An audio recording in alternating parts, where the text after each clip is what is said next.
À Tziranan, Rakout Beradvoul, enseignant-chercheur, est toujours incarcéré après avoir formulé des protestations contre le bafouement des droits des électeurs. En effet, malgré l'élection de Jean-Luc Désiré Davoudzar comme maire, les autorités ont nommé un PDS pour le remplacer. Ce maire élu se cache actuellement sous menace de représailles.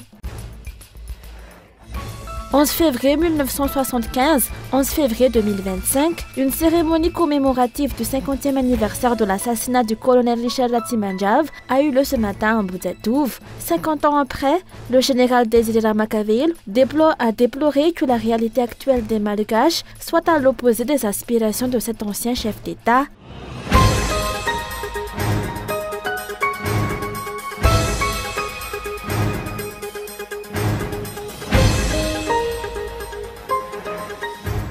Rakout Beradvoul, enseignant-chercheur à la Polytechnique et à l'IST d'Atziranan, n'a toujours pas été libéré. Il avait été arrêté après avoir exprimé son refus de laisser faire le bafouement des droits des électeurs à Atziranan. En effet, alors que Jean-Luc Désiré Davoudzar, qui a été élu maire de Atziranan, n'est pas encore pris ses fonctions, les autorités ont immédiatement nommé un PDS pour le remplacer en la personne de Tina Edmond. L'arrestation de Rakout Beradvoul est arbitraire et illustre une pression croissante à Atziranan, comme dans de nombreuses autres communes à Madagascar, ont déploré les observateurs. Les habitants de Atziranan, bien que silencieux, sont en colère et désespérés face à la violation de la démocratie, de la loi et à la destruction de la décentralisation dans leur localité. Voici le discours de cet enseignant-chercheur qui lui a valu une arrestation arbitraire.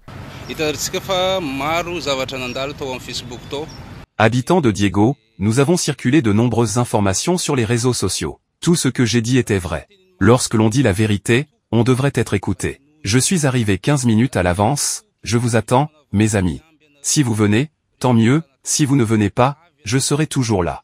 Il est temps de réclamer nos droits au lieu de se soumettre. Nous en avons assez. Jusqu'à quand allons-nous continuer ainsi? Je vous attends pour exiger la justice.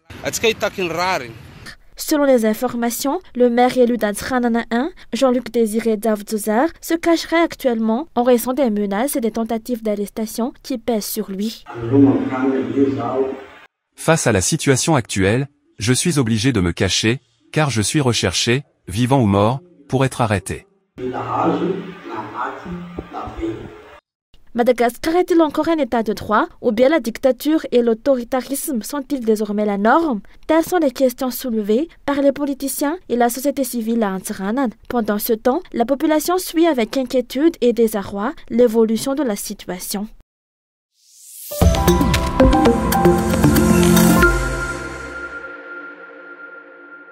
Le parti malagasy Miaramyang a exigé dans un communiqué publié aujourd'hui la libération sans condition des manifestants arrêtés pour s'être opposés aux fraudes électorales, notamment dans la ville d'Atziranan et dans le district de Ventmanj. Le parti condamne fermement ces arrestations et déplore que les fraudeurs et manipulateurs de vote pris en flagrant délit lors des élections municipales de décembre dernier soient toujours en liberté. À quand l'arrestation de ces ennemis de la nation et de la démocratie? A-t-il demandé.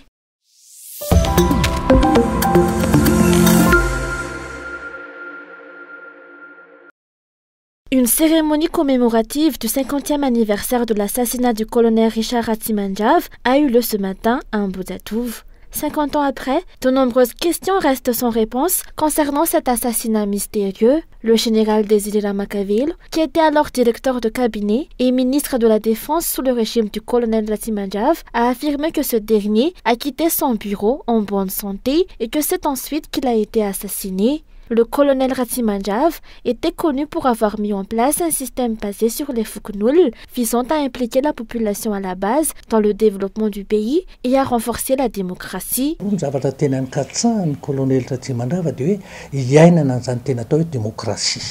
Le colonel Latimandjav cherchait à faire régner une véritable démocratie. 50 ans plus tard, peut-on dire que Madagascar vit dans la démocratie? Pour moi, qu'il est bien connu, la réalité actuelle est une profonde déception face aux convictions du colonel. Les Malgaches ont-ils le contrôle de leur économie? L'ordre règne-t-il? La protection des citoyens et de leurs biens, à laquelle ils tenaient tant, est-elle encore une priorité en ce 11 février, 50 ans après? Cet officier à la retraite a rappelé que de nombreuses personnes ont sacrifié leur vie pour la démocratie à Madagascar, ainsi que pour l'instauration de l'ordre et de la paix. Un idéal qui contraste totalement avec la situation actuelle des Malgaches.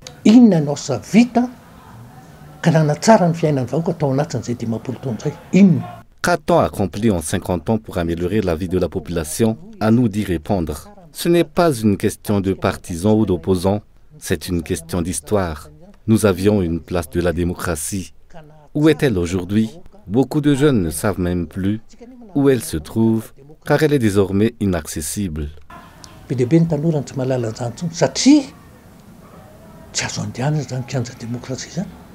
Rappelons que le colonel Richard Latimandjave a été assassiné seulement 6 jours après que le général Gabriel Ramanatsoa lui ait confié le pouvoir pour diriger le pays. Ce soir-là, vers 20h, des coups de feu ont retenti à Ambouzatouf.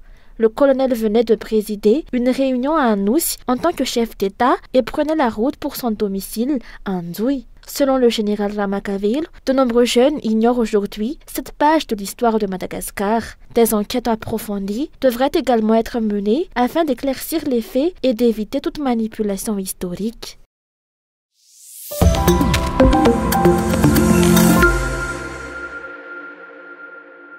Dans la lutte contre la corruption, Madagascar occupe la 140e place sur 180 pays avec un score de 26 sur 100 selon l'indice de perception de la corruption 2024 présenté aujourd'hui par Transparency International Initiative Madagascar. Ce score reflète une progression timide, encore largement insuffisante. L'organisation souligne que les efforts des dirigeants restent limités et que la corruption persiste sous diverses formes, telles qu'à travers l'immunité parlementaire qui sert de refuge à de nombreux responsables.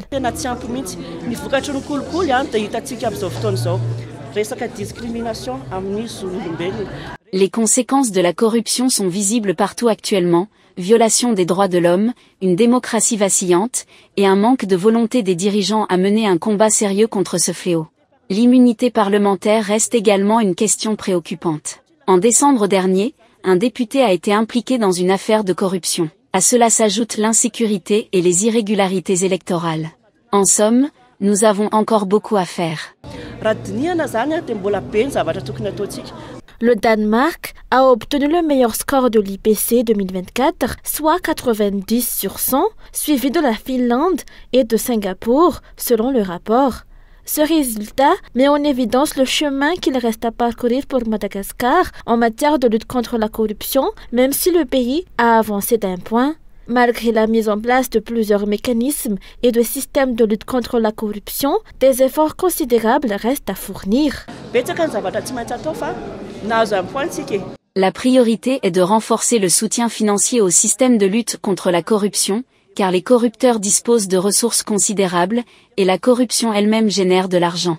Par ailleurs, il est essentiel d'instaurer une transparence totale sur les fonds utilisés lors des campagnes électorales. À ce jour, même pour l'actuel président, aucune clarté n'a été apportée sur l'origine des financements de sa campagne.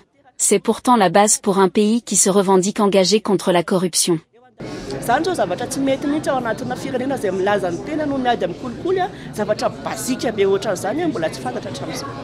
Transparency International Initiative Madagascar a souligné l'importance d'adopter une loi garantissant l'accès à des informations à caractère public afin de renforcer la lutte contre la corruption. Malgré une demande formulée depuis 18 ans, cette loi n'a toujours pas vu le jour. Pour l'organisation, son absence constitue l'un des principaux obstacles à l'éradication de la corruption à Madagascar.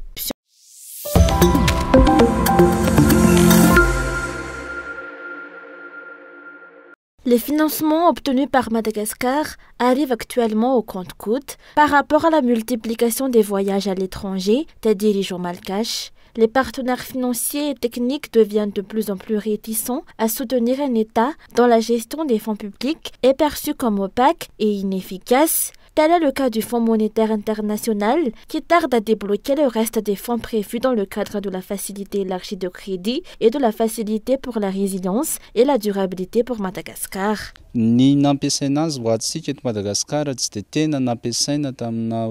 Les financements obtenus par Madagascar n'ont pas été utilisés pour instaurer une véritable indépendance économique. La majeure partie de ces fonds a été consacrée au financement des budgets de fonctionnement. Or, les apports extérieurs représentent entre 40 et 50% du budget de l'État. Les dettes contractées auprès des bailleurs traditionnels devraient être utilisées pour créer des emplois et générer de la richesse, afin que Madagascar puisse atteindre une véritable indépendance économique. Selon les analystes politiques, la situation actuelle est le résultat d'une politique active et bâclée. Le FMI, qui doit se prononcer dans un mois sur le déblocage des fonds de la FEC et de la FRD, suit de près la mise en œuvre des réformes convenues avec les autorités malgaches. Tant que Madagascar n'aura pas de dirigeants réellement engagés à défendre les intérêts du pays, nous risquons de répéter les erreurs du passé, où les dettes contractées seront gaspillées dans des projets futiles plutôt que d'être investies dans la production. À observer la situation actuelle et l'état des choses, il semble difficile d'espérer que Madagascar parvienne à sortir du cycle de dette qui nous a servi. La perspective pour le pays n'est guère prometteuse. À l'image de Mayotte, où les habitants ont choisi de devenir un département français, Madagascar, le pays le plus pauvre et très endetté, risque de perdre son identité, sa culture et deviendra vulnérable aux intérêts étrangers. C'est là la pire des situations, mais c'est à craindre. Dans leur dernier rapport, le FMI a souligné les insuffisances et les formes de laxisme du régime Radziwiłł et a mis en avant la nécessité de résultats concrets pour le déblocage du reste de la tranche de financement. Le Fonds monétaire international surveillera de près les recettes publiques, l'amélioration de la gouvernance et le secteur privé, en particulier la transparence au niveau de la JIRAMA, qui devra fournir des rapports financiers mensuels. La lutte contre la corruption est également dans les prérequis. Mais à côté de cela, il y a également la lettre adressée par 35 parlementaires européens à la directrice générale du FMI, Kristalina Georgieva, concernant le déblocage des fonds destinés à Madagascar, qui pèse également sur la balance. Dans cette lettre, les parlementaires européens expriment leur inquiétude quant aux impacts environnementaux et sociaux de certains projets soutenus par ces fonds, notamment le projet autoroute Atan Najib Thomas et le projet Route du Soleil. Ils ont souligné l'absence d'études d'impact environnemental et social approfondies pour ces projets qui ne sont pas, selon eux, conformes aux objectifs et aux priorités du FMI.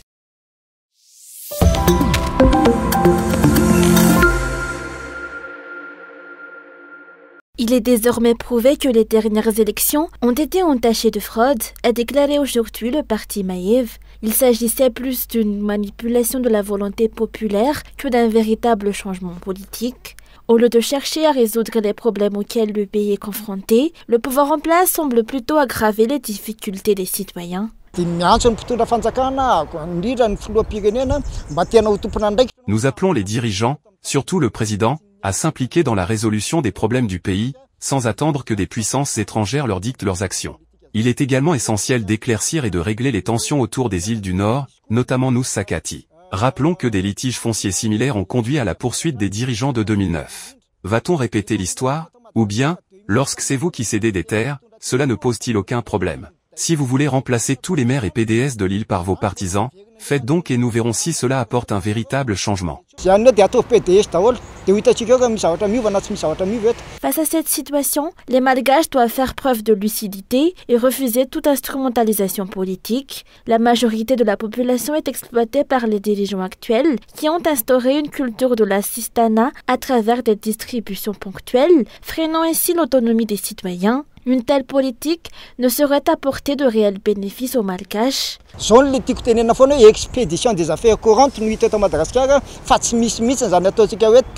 À Madagascar, il n'y a que des actions hâtives visant à expédier les affaires courantes, sans qu'une politique durable ne soit adoptée pour défendre les véritables intérêts du pays.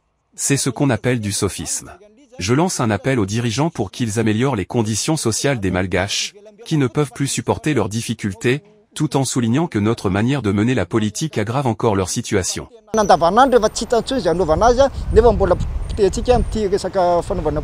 Selon ce politicien, les dirigeants actuels ne semblent plus avoir l'intérêt supérieur de la nation à cœur. Ils utilisent tous les moyens à leur disposition, notamment les forces de l'ordre, pour maintenir leur pouvoir et réprimer toute contestation. Cette attitude démontre une profonde insécurité de la part du pouvoir en place.